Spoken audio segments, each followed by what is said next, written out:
आज ड्रोन बंदी जी घातलेली आहे, सुरक्षेच्या दृष्टीने खबरदारी घेण्यात आली. काय खबरदारी घेतलेली आहे प्रशासनाकडून?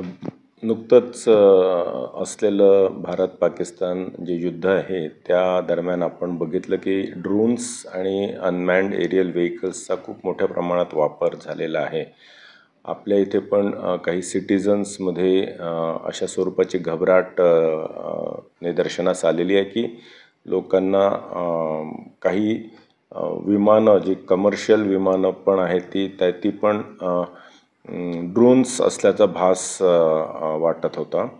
तर ह्या पार्श्वभूमीवर आपण नवी मुंबई पोलीस आयुक्तालयाच्या संपूर्ण परिसरामध्ये येत्या 15 दिवस सुरुवातीला ड्रोन्स किंवा UAVजवर संपूर्ण बंदी घातलेली आहे.